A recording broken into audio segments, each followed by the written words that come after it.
Fala, peregrino. E aí, tudo bem com você? Mais uma semana, mais uma lição.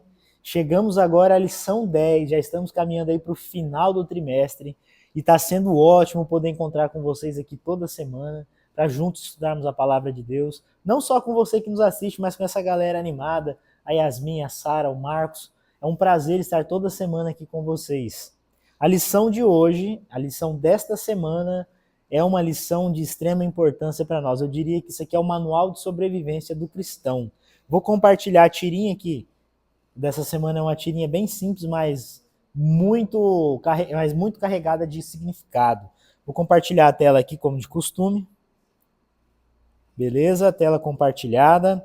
E vocês estão vendo aí uma Bíblia que virou uma piscina e um cara lá bem de boa na piscina, que é uma Bíblia, e que a palavra de Cristo habite ricamente em vocês. Colossenses 3, verso 16. E o nosso texto base da semana encontra-se em Colossenses mesmo, Colossenses capítulo 3. E olha, eu diria que Colossenses capítulo 3 é o manual de sobrevivência cristão. Basta ler Colossenses capítulo 3, seguir as instruções que estão ali e pronto. A gente não precisa mais falar de nada aqui hoje. Basta ler esse capítulo, seguir as instruções e é isso, cada um se vira.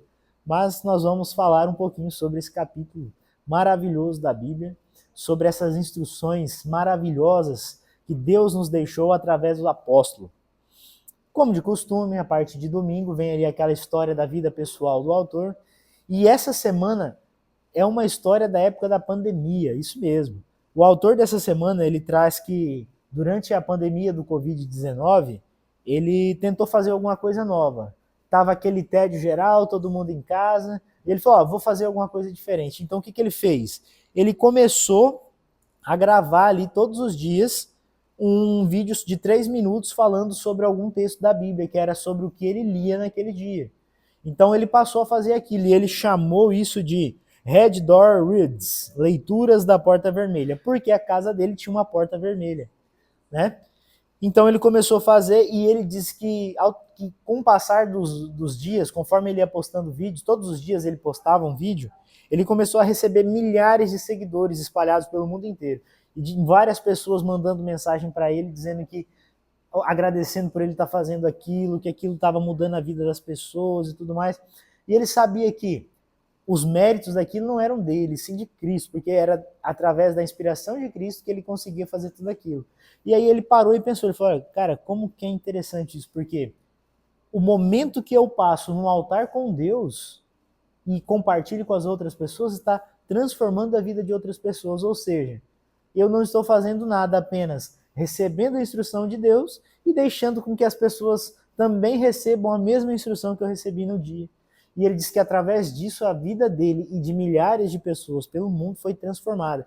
E aí depois ele parou de fazer, mas ele diz que ainda hoje ele recebe mensagens de pessoas que ainda assistem os vídeos e mandam mensagem para ele agradecendo pelos vídeos. Então, veja só, uma pequena atitude transformou a vida de milhares de pessoas e ainda surte efeito até hoje.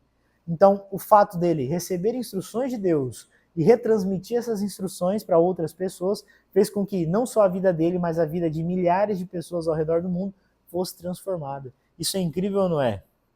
E a lição desta semana fala sobre isso, sobre deixar com que a palavra de Deus transforme a nossa vida e que a nossa vida transformada pela palavra transforme a vida de outras pessoas que estão ao nosso redor. Bom, complementando aí o que o Júnior disse, vamos agora para segunda-feira, né? A parte da lição de segunda-feira. E nós estamos estudando Colossenses essa semana. A carta de Paulo aos cristãos da cidade de Colosso acontece durante sua primeira prisão em Roma. E após descobrir que estavam acontecendo algumas heresias na cidade de Colossos, Paulo decide colocar a caneta no papel, né? Ele descobriu que estava sendo pregada uma heresia que negava a divindade de Deus. E ele escreve uma carta para afirmar que Cristo é o supremo de toda a criação, de todos os seres humanos, do mundo natural e sobrenatural. E então Deus está acima de qualquer poder, né? Tanto nesse mundo quanto no mundo sobrenatural. Paulo, através dessa carta, ele mostra que em Cristo estamos completos. Nós temos a salvação graças à sua morte e à sua ressurreição. Então, por isso nós podemos participar de uma nova vida. Deixamos para trás nosso velho eu e com ele podemos estar revestidos de Cristo. Em Jesus se cumpre todas as promessas. E agora nós podemos participar de todas as bênçãos de Deus. Então Paulo revela, ele nega tudo que estava sendo pregado contra a divindade de Cristo e coloca Deus como centro, como ele deve ser na nossa vida. E como é importante estarmos em contínua adoração para que a gente não possa cair nessas heresias, Então, por fim, na carta, Paulo apresenta a vida como a vida de adoração, a vida do cristão como uma vida de adoração contínua. E é isso que a gente está aprendendo nesse trimestre, uma rotina de adoração e como a construir esse hábito. Na parte de terça, eu achei interessante que o autor ele começa falando um pouco sobre receitas e sobre gastronomia. E eu gosto bastante de cozinhar. Em casa eu cozinho bastante, sempre que eu posso eu estou preparando alguma coisa, inventando alguma receita. E o exemplo que ele usou é que algumas receitas você precisa deixar elas marinando. Você precisa deixar elas mergulhadas no tempero para que ela possa pegar sabor. Na lição ele usa o exemplo do tofu, mas quem já cozinhou com aquela proteína de soja sabe que se você não deixar ela de molho em um caldo de temperos para ela absorver aqueles temperos, ela não tem gosto de nada. E o paralelo que ele faz é que a nossa vida espiritual ela é do mesmo jeito. Se nós não estivermos mergulhados no Senhor, se nós não estivermos profundamente ligados à sua palavra para absorver as suas orientações, para absorver os seus conselhos, absorver os aprendizados que essa palavra tem para nós, a nossa vida vai ser uma vida sem sabor, uma vida sem sentido. E como nós somos convidados a ser o sal nessa terra, se nós formos um sal sonso, um sal sem sabor, um sal que não tem gosto de nada, qual é a utilidade de nós estarmos aqui? Qual é a função que nós estamos cumprindo enquanto filhos de Deus escolhidos para sermos seus emissários nessa terra? O objetivo de quando nós nos conectamos com o Senhor, quando nós nos aproximamos dele, quando nós gastamos tempo com o Senhor, é justamente esse: absorver o conhecimento, absorver através da nossa experiência com Deus, do nosso relacionamento, absorver forças e absorver também repertório para a nossa vida espiritual. Para quando nós enfrentarmos os problemas ou quando nós nos depararmos com alguém que precisa de um conselho, de uma orientação, de uma ajuda, nós conseguimos ajudar essas pessoas. Outro ponto que foi comentado na lição de terça-feira é sobre a meditação. Que o mundo prega uma meditação no sentido de você só esvaziar a sua mente, jogar tudo para fora e manter uma mente vazia. Enquanto na realidade a meditação que Deus nos orienta, quando ele diz, quando está escrito lá na Bíblia, para meditarmos na palavra do Senhor, não é abrir a Bíblia e ficar ali com os olhos fechados, esperando que alguma coisa aconteça, mas sim ler a palavra do Senhor, falar sobre os assuntos referentes às mensagens, buscar realmente estar firmados na palavra de Deus, meditar no que está escrito, nos aprofundarmos no que está escrito. É esse o sentido de meditar que a Bíblia nos apresenta, se aprofundar no conhecimento, se imergir realmente na palavra de Deus, nos seus ensinos. Então, quando o Senhor ele nos convida a uma vida de comunhão e a meditarmos a sua palavra, é isso que ele quer que nós façamos. Ele quer que nós entremos de cabeça naquilo que ele tem para cada um de nós e que nós permitamos que essa experiência, esse relacionamento com ele transforme a nossa vida. Que o poder que vem do céu nos inunde e que assim nós possamos sair pelo mundo espalhando isso que nós absorvemos do Senhor. Bom, então nós estamos vendo aí com o decorrer dessa lição que existem várias formas de nós nos conectarmos com Deus e de nós buscarmos a orientação de Deus. A mais importante de todas, eu diria que, não é que é a mais importante, mas é a que realmente traz ali o relacionamento e o senso de pertencimento e de buscar e adorar a Deus, é a oração. Então, alguns textos da Bíblia, em especial o livro de Colossenses, no capítulo 3, nos traz ali algumas dicas valiosas sobre esse relacionamento e sobre essas formas de fazermos a nossa oração, como nós devemos fazer a oração. Primeiro de tudo, nós precisamos meditar na palavra de Deus. E aí tem alguns textos da Bíblia, e o que eu achei mais importante aqui, o que eu achei assim, para mim foi muito impactante é o de Jó, capítulo 23, verso 12, que diz assim: do preceito de seus lábios nunca me apartei, e as palavras da sua boca prezei mais do que o meu alimento. Então aqui Jó, ele diz que as palavras de Deus, a instrução de Deus, para ele era mais importante do que o próprio alimento físico. Então isso faz muita diferença na nossa vida. Então vamos lá. Formas de orar. Primeiro, vamos meditar na palavra de Deus. Então, busque meditar em algum texto bíblico. Medite em algum texto bíblico inicialmente. E aí, você vai passar para o segundo passo, que é o poder da palavra. E nós temos aqui uma gama de textos aqui que vão nos ajudar. Mas Romanos, capítulo 10, verso 17, diz assim: de sorte que a fé é pelo ouvir, e o ouvir pela palavra de Deus. Então, olha só, a fé vem pelo ouvir, e ouvir o quê? A palavra de Deus. Então, para que nós tenhamos fé, nós precisamos ouvir a palavra de Deus. Então, a palavra de Deus ela é poderosa. Então, olha só, meditar na palavra vai te trazer fé, e essa fé é o combustível da oração. Porque a Bíblia diz que sem fé é impossível agradar a Deus. Então, a fé é o combustível dessa oração. Em 2 Timóteo 3,15 diz: e que, desde a tua meninice, sabes as sagradas letras, que podem fazer-te sábio para a salvação pela fé que há em Cristo Jesus. Então, olha só, não só nos dá fé, como também nos traz sabedoria. Então, a palavra de Deus, meditar na palavra de Deus, alimenta a nossa fé, então, abastece o combustível da oração e dá sabedoria para você saber o que pedir a Deus. Não basta pedir qualquer coisa, nós precisamos saber o que pedir. Mas não só isso, nós precisamos ter um clímax, um momento assim de realmente se conectar com Deus. E quem faz esse papel é a música. O texto bíblico de Salmo 119, 54 diz assim: os teus estatutos têm sido os meus cânticos no lugar das minhas peregrinações.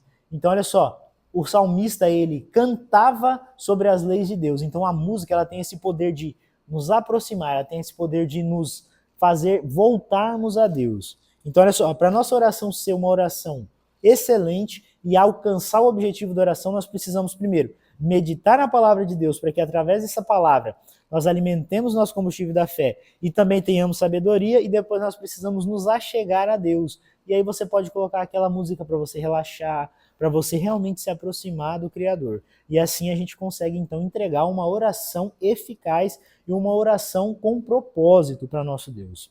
Bom, a lição de quinta-feira, que tem o título O Versículo Mais Curto, vem fazendo uma aplicação sobre como a gente pode estudar um pouco mais a palavra de Deus e entender um pouco mais sobre as escrituras sagradas. E aí o autor da lição, ele faz uma declaração de Ellen White e ela fala que a gente não consegue esgotar um versículo bíblico porque ele está além da nossa visão, é um brilho completo que está além da nossa visão. Então a gente não conseguiria de fato entender todas as profundezas daquele versículo, porque ele está além da nossa visão e além do que a nossa mente humana pode chegar a entender 100%. E aí ele foi fazer esse teste, ele falou assim, não, vamos ver se isso realmente é verdade, ou se não é, se eu realmente consigo esgotar um versículo bíblico. E aí ele pegou o menor versículo bíblico do Novo Testamento. O versículo o texto se encontra em João 11, no versículo 35, que você provavelmente conhece, que diz assim, Jesus chorou. E ele foi estudar esse versículo, estudou também o contexto do versículo, né? Porque Jesus chorou pode significar diversas coisas, né? Então ele foi ver todo o contexto para chegar nesse versículo. E aí, no capítulo 11 de João, vai falar sobre a morte de Lázaro, que era um amigo muito próximo de Jesus. Então ele foi realmente destrinchando aquele versículo para ver até quando ele poderia esgotar de fato esse versículo e entender todas as facetas desse versículo. E aí ele percebeu que Jesus poderia ter chorado porque Lázaro era um amigo muito próximo, porque ele projetou a vida de Lázaro, como Deus ele queria ver ele viver. Ele sentiu e conhecia a dor de Maria e Marta. Ele também chegou ao ponto de entender que talvez Jesus chorou porque ele muitas vezes poderia ter entristecido Jesus como pessoa e como pecador. Enfim, ele chegou à conclusão de que de fato Ellen White estava certa. Nós não conseguimos esgotar um versículo bíblico, um texto bíblico, porque o seu brilho é tanto que está além da nossa visão. E de fato é verdade. Eu também fui fazer esse teste, assim como o autor da lição, para ver se era verdade ou não. Eu tenho um versículo que eu gosto muito, que é Filipenses, no livro de Filipenses 4:7. E aí vai dizer que a paz que excede todo entendimento guardará o vosso coração e a vossa mente em Cristo Jesus. E aí eu também fui pensando em todas as profundezas e tentar destrinchar ao máximo esse versículo.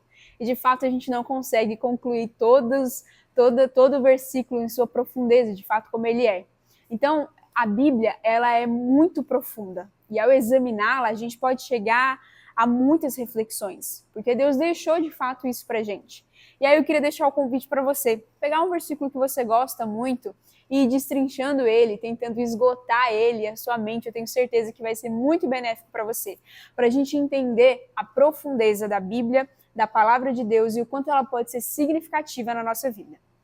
Na parte de sexta tem um pequeno trecho dos escritos que diz bem assim: Satanás usa todos os meios possíveis para impedir os seres humanos de obter conhecimento da Bíblia, pois os claros ensinos dela desmascaram seus enganos. Satanás, ele não quer de maneira nenhuma que você se aprofunde na palavra de Deus. Ele não quer de maneira nenhuma que você permita que os ensinamentos da Bíblia entrem na sua mente. Porque se a sua mente, se o seu coração estiver cheios da palavra de Deus e do conhecimento que a Bíblia nos traz, as tentativas de Satanás ou os enganos de Satanás, eles não terão abrigo na nossa mente.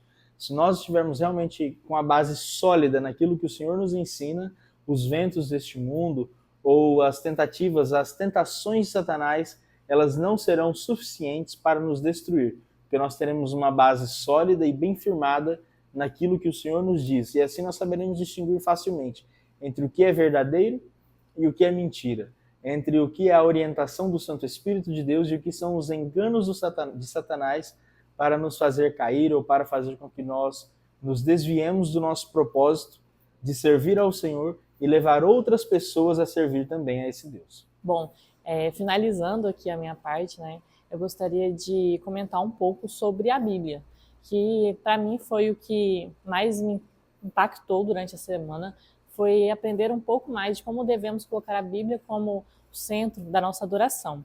E complementando um pouco o que o Júnior falou, vou ler um texto, só uma parte de um texto aqui da parte de sexta-feira. Somente aqueles que têm fortalecido a mente com verdades da Bíblia poderão resistir no último grande conflito. Então, para a gente poder colocar Deus como centro da nossa vida, a gente tem que ter uma rotina de adoração e nós precisamos estudar a palavra. A palavra tem poder. E você já se perguntou como que a gente pode se conectar verdadeiramente com Cristo todos os dias? Nós precisamos ter um relacionamento com Ele, criar uma amizade com Ele. A Bíblia não é apenas um livro de histórias, mas é a voz viva de Deus que deve nos guiar. Então, que isso possa ficar na nossa mente e coração.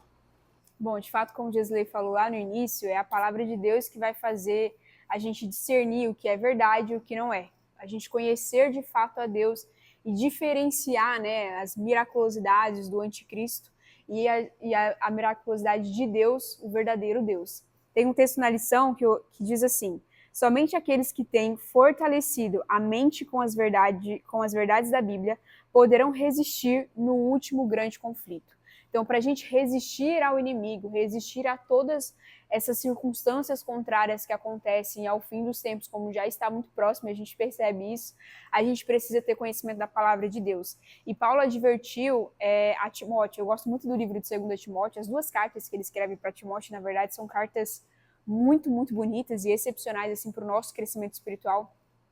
E ele vai dizer assim: pois haverá um tempo, Timóteo, em que não suportarão a sã doutrina, haverá coceira nos ouvidos, cercar-se-ão segundo as suas próprias cobiças. E a gente sabe que esse tempo já está muito próximo, se é que não já chegou. As pessoas estão se entregando a fábulas, aquilo que de fato acomete o coração delas e não a verdade, aquilo que te gera transformação racional.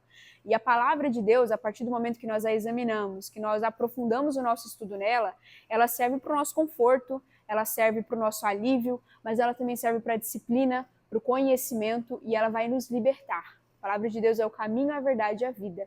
Então, a partir do momento que a gente tem um encontro de fato com essa palavra, a gente aprende diversas coisas e a gente vai começar a discernir o que é certo, o que é errado, o que é verdade e o que não é.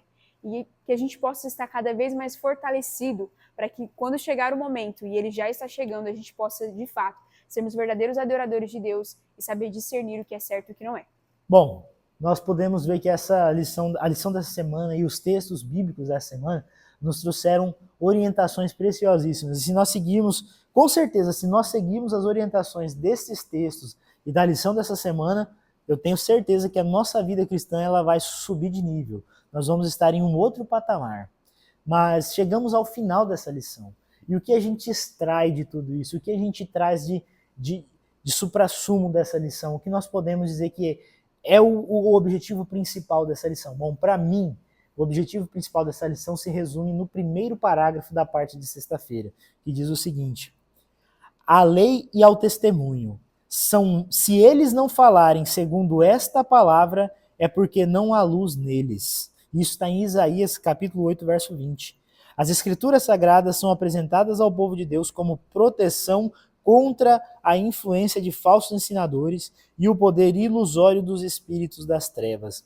Então, a única forma de nos prevenirmos contra os ataques dos falsos profetas e dos espíritos malignos é conhecer as Sagradas Escrituras. E se qualquer pessoa falar para você alguma palavra que não venha da lei e do testemunho da palavra de Deus, você não aceite, porque isso vai contra o ensinamento bíblico. E se é contra o ensinamento bíblico, é contra Deus. E se é contra Deus, é contra nós, porque nós somos de Deus. E tudo que é contra Deus também é contra nós. E nós somos contra tudo que é contra Deus. Certo? Então, para mim, o que fica, e eu acho que nós concordamos com isso, é que apenas através da palavra de Deus, do conhecimento da palavra de Deus, nós poderemos nos mantermos firmes contra as ciladas do diabo e caminharmos juntos rumo à eternidade. Eu espero que você tenha gostado desse episódio. Nós estamos aqui empenhados em trazer para vocês toda semana uma reflexão sobre a lição, e essa lição desse trimestre tem sido maravilhosa. O que nós temos estudado aqui com certeza tem transformado a nossa vida. Chegamos ao fim, espero te encontrar semana que vem, deixa aí seu joinha, compartilha com todo mundo, segue lá, peregrinos.ja. Nos vemos semana que vem.